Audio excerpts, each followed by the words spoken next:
Assalamu alaikum. I welcome you all in another lecture of Thermodynamics-II.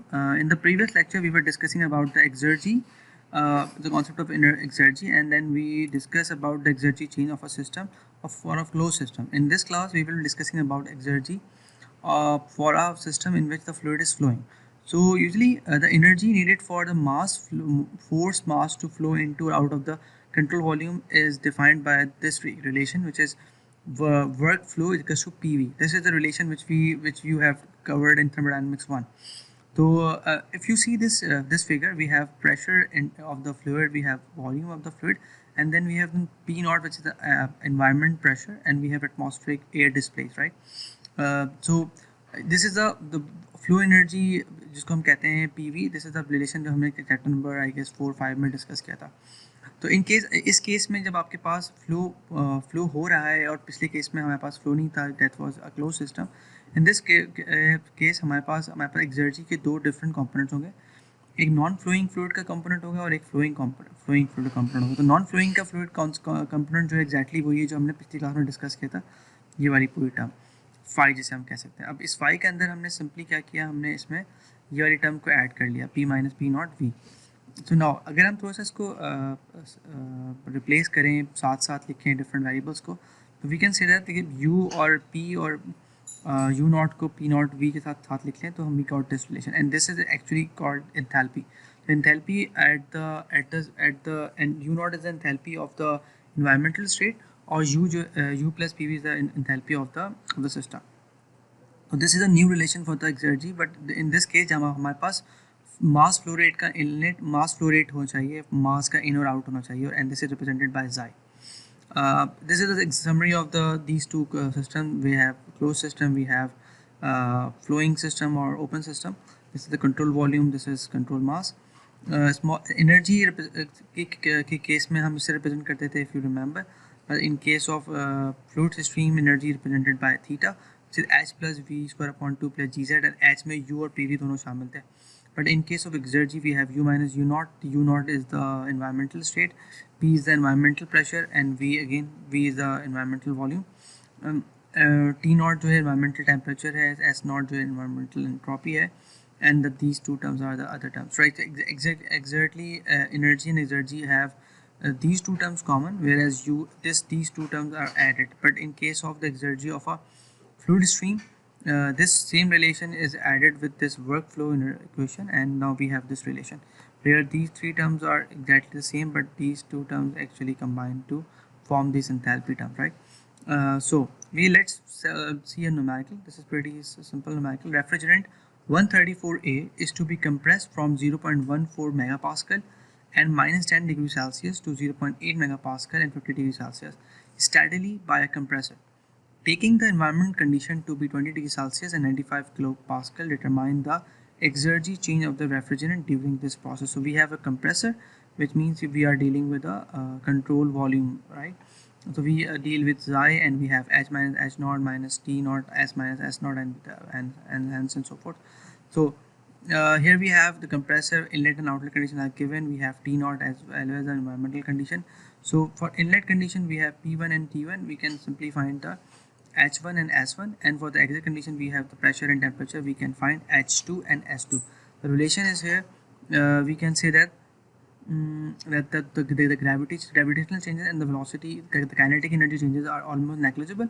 So we are left with only the enthalpy change and the entropy change in order to find the exergy change of the system per unit mass. So the enthalpy and at the inlet and outlet states are these, which are found from the table. Refrigerant 134 you can easily find in from your appendix of the book. So just replacing the values, you can find delta xi equals to 38.0 kilojoules per kg. So this is a pretty simple numerical. Same methodology to find these relations from the tables, right?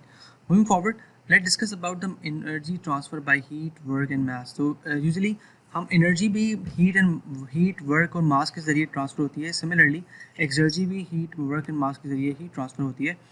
By the second law, portion of the heat transfer at a temperature above the environmental temperature, that is work, maximum useful work exergy होती है. हम ये बात discuss कर चुके हैं. Reversible heat engine की जो एक्सर्जी उसका रिलेशन क्या होता है, x heat equals to 1 minus T naught upon T into Q. If you look at this relation closely, this x heat, which is the Exergy heat transfer, is basically equals to the useful amount of work done, because this is the Carnot efficiency, and the system is at temperature T, which and you are bringing the temperature to T naught, right? So in this case, T is greater than T naught. Heat transfer to the system, Exergy of system increases, right? In this case, usually what happens, if you consider this wall, we have simply heat transfer q. If there is no absorption into the wall, the heat transfer is from T1 to T2. T2 is the lower temperature. So in case of entropy generated, entropy is less when the temperature heat is transferred from one point to another point, because of temperature difference, the entropy will increase from uh, q upon T1 to q upon T2, because T2 is lesser than T1, because that is why the heat is being transferred across the wall, right? Similarly, when there is a entropy generation, there is a Exergy destruction, right?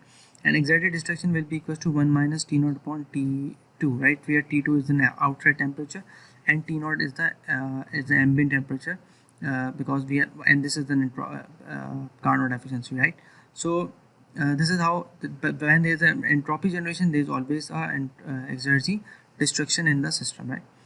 Moving forward, Exergy transfer by the work, we have the Exergy is the useful work potential, and Exergy transfer by the work can simply be expressed as, for the boundary work, when we have Exergy transfer by the work, we have boundary work in which, like, the gas is expanding and pushing the piston forward, and that piston is working two types of works, right? One work is being done against the surrounding, against the PV term of the surrounding or the environment, and one work is the movement of the piston itself. So the boundary work is basically the useful work. The Exergy transfer by work will be 1 W minus W surrounding. But in case of any other form of work, for example electrical or shaft work, we do not need to minus it. We do not need to subtract the surrounding from the work, because that's the value. You can see that W surrounding is equals to P naught V2 minus V1, where P naught is the atmospheric pressure. This is the thing which we discussed in the previous videos. And the other form of work are simply the electrical work or the shaft work, and simply be calculated by the W, right?